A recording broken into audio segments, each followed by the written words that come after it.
Samajwadi party के राष्ट्रीय अध्यक्ष अखिलेश यादव अकल से पैदल हैं। जो करना है सीधा बात कर। अखिलेश यादव जी दिमाग से पैदल हैं, तुम बहुत अच्छे हो। हाँ तो हम गलत है ना, तो बोलिए। यादव है, रामदुलार यादव कह रहे हैं कि हम अखिलेश यादव के साथ यहाँ पे दोगले हैं। अरे अखिलेश यादव कह रहे हैं कि मुख्यमंत्री योगी आदित्यनाथ संवैधानिक पद पे बैठे हैं, संत हैं, उनको डीएनए जैसे शब्द और डीएनए जैसी बात शोभा नहीं देती है। ये क्यों बात कह रहे हैं कि ये समाजवादी पार्टी के राष्ट्रीय अध्यक्ष अखिलेश यादव अकल से पैदल हैं। पहली तो माननीय मुख्यमंत्री जी के बारे में इस तरीके का शब्द न बोले। आइए इधर आइए। नहीं, ऐसा न बोले, ऐसा शब्द न बोले। हो गए, ये क्या कह रहे हैं? देखिए आप एक मुख्यमंत्री जी को आप ऐसी शब्द बोलेंगे? इधर आइए। आप जो करना है सीधा बात कर। तब बोलिए ना, तब बोलिए, काहे नहीं बोल रहे हैं? अखिलेश यादव जी दिमाग से पैदल हैं, तुम बहुत अच्छे हो। हाँ तो हम गलत है ना, तो बोलिए। यादव है, रामदुलार यादव कह रहे हैं कि हम अखिलेश यादव के साथ यहाँ पे दोगले हैं। हाँ देखिए, आप लीजिए, बताता हूँ। नहीं, सीधा मैं बोलता हूँ, यादव के नाम पे दो, आज इस दल में, कल उस दल में, परसों उस दल में। अब मैं बताऊँ राजनीति।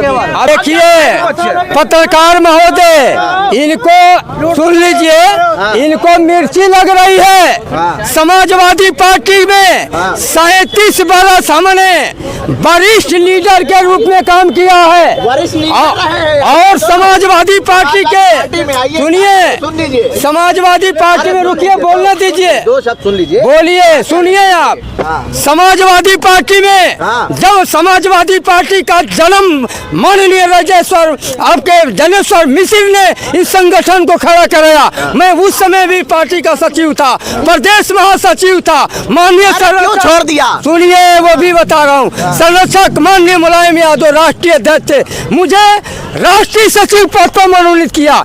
और जो ठगबंधन पीड़ित का नारा देते हैं माननीय अखिलेश यादव जी, 37 वर्ष में इनके घर में ही राष्ट्रीय अध्यक्ष होता है, इनके घर ही में मुख्यमंत्री होता है और इनके घर ही में 7-8 सांसद होता है। 35 साल तक सपा में इतने लंबी उम्र हो गई और आज देखो फाइल और 2-4 फोटो लिए मतलब घूम रहे हैं भाजपा का लेके कि देखो मैं हूँ भाजपा का एक भक्त आदमी हूँ। और कोई नहीं देख रहे ना, देख रहे, कुर्ता भी पहने हैं भगवा कलर, और दिमाग और दिल में क्या चल रहा कुछ नहीं पता इस समय। डीएनए के ऊपर क्या कहेंगे? मुख्यमंत्री योगी आदित्यनाथ ने बयान दिया था, अखिलेश यादव ने कटाक्ष करा है, कह रहे हैं ऐसी बात मुख्यमंत्री योगी आदित्यनाथ को शोभा नहीं देती है। यार मैं तो ये चाह रहा हूँ कि अपने उत्तर प्रदेश का कोई मुखिया, पढ़ा लिखा कोई नौजवान बैठे अब, ये आबा बाबा और ये सब का कोई मतलब नहीं है। बाबा ने अभी तक कोई मतलब कोई बयान नहीं दिया मणिपुर के बारे में। एक हमारे देश के प्रधानमंत्री, खलियर प्रधानमंत्री, जो 3-3 घंटा मतलब पिक्चर हॉल में बैठ के 3-3 घंटे की पिक्चर देख रहे हैं, ये अपने देश के प्रधानमंत्री हैं, लेकिन वहाँ मणिपुर नहीं जा पाएंगे। क्यों जाएंगे वहाँ पर? क्योंकि उनकी वहाँ सरकार है। जैसे चल रहा है, जैसा देश वैसा भेष, वहाँ पे वही चल ही रहा है इस समय। फिलहाल हम लोग को ये चाहिए कि उत्तर प्रदेश के मुखिया अब बाबा नहीं होना चाहिए, नहीं तो इनका ये जब तक ये लोग रहेंगे इसी तरह उल्टा सीधा बयान देते रहेंगे अपना। कि पहले तो हमको ये बताएं योगी जी कि आप क्या बोल रहे हैं?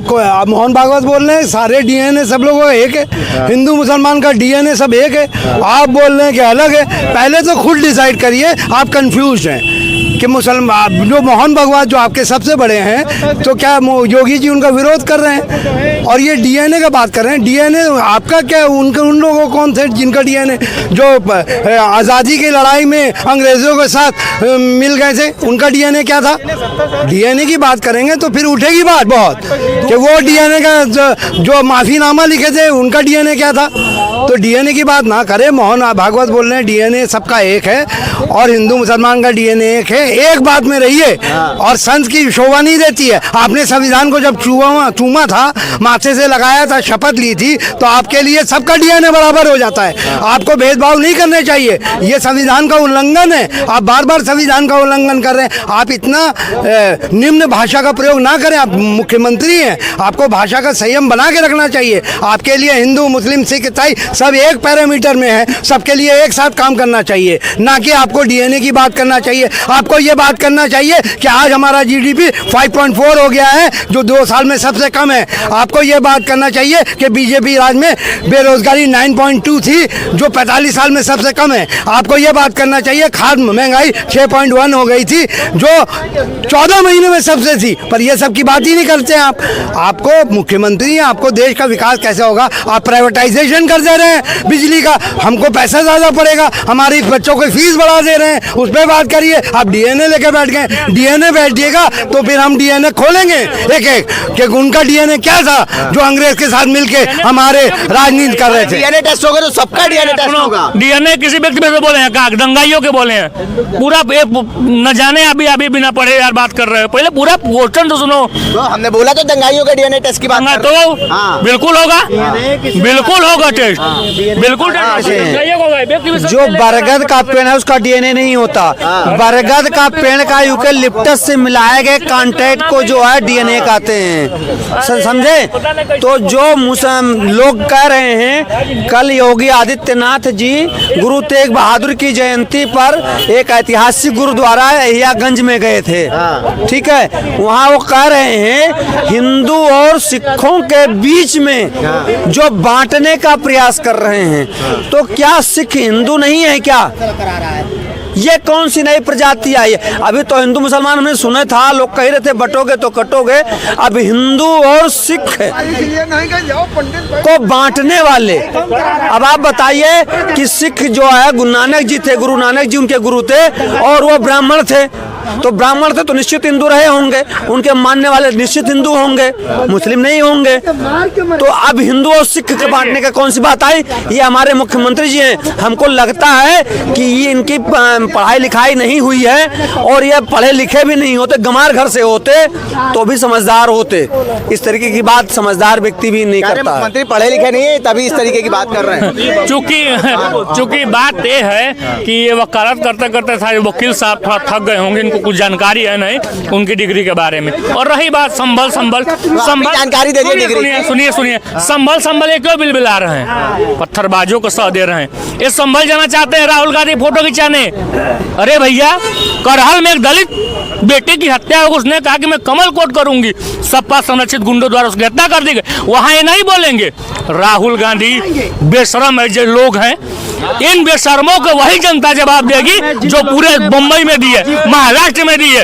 इन बेशर्मों को फोटो खिंचाने आता है, फोटो खिंचाने वाले लोग हैं, किसी का दुख दर्द नहीं बांट सकते हैं। गांधी को ऐसे शब्द बोले हैं, बताइए, आप बताइए। ले लीजिए। मैं कहना चाह रहा हूँ, संभल में तथाकथित पत्थर चलाने वाले लोग क्या चाइना से आए थे या भारत के थे? और भारत में उसी जिले के थे, उसी इलाके के थे, किलोमीटर 2 किलोमीटर के बीच के कुछ राहगीर थे और कुछ वहीं के लोग थे।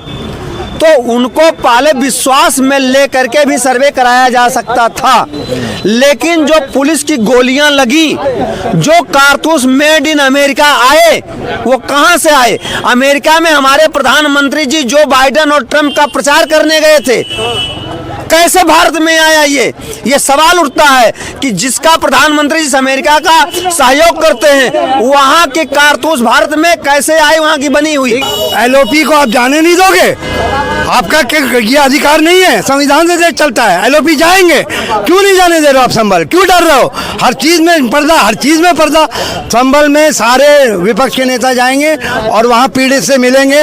और आप दलित की बात कर रहे हो, गुजरात में आपने 100 मंदिर पे दलित का प्रवेश निषेध कर दिया, आप क्या बात करोगे? आप महाराष्ट्र में 19 मंदिरों में दलित का प्रवेश निषेध कर दिया, क्या बात करोगे? तो क्या बात है? गुजरात में है, क्या बात करते हो? आप बात पूछा जाता है, गुजरात में पढ़ो आप राजस्थान में अरे यही हनुमान सेतु किसी को रोका नहीं जाता है, क्या बात कर रहे हैं आप? हनुमान सेतु को बात करो। गुजरात में मोदी का सरकार है, उसमें ये चिल्ला के दबाओगे, 50 मंदिर है, किसी को रोका नहीं जाता है। ये अनपढ़ लोग हैं। भैया ये पढ़े हैं, लॉ ग्रेजुएट को बोल रहे पढ़े अनपढ़, और अपने कितना पढ़े हैं डिग्री बताए? मोदी का डिग्री बताए, योगी का डिग्री बताए। हम बात करने आए थे मुख्यमंत्री योगी आदित्यनाथ के डीएनए वाले बयान पे, जिसको लेकर यहाँ का माहौल जो है वो काफी गर्म हो चुका है। उल्टा चश्मा के लिए आकिब मिराज खान, लखनऊ।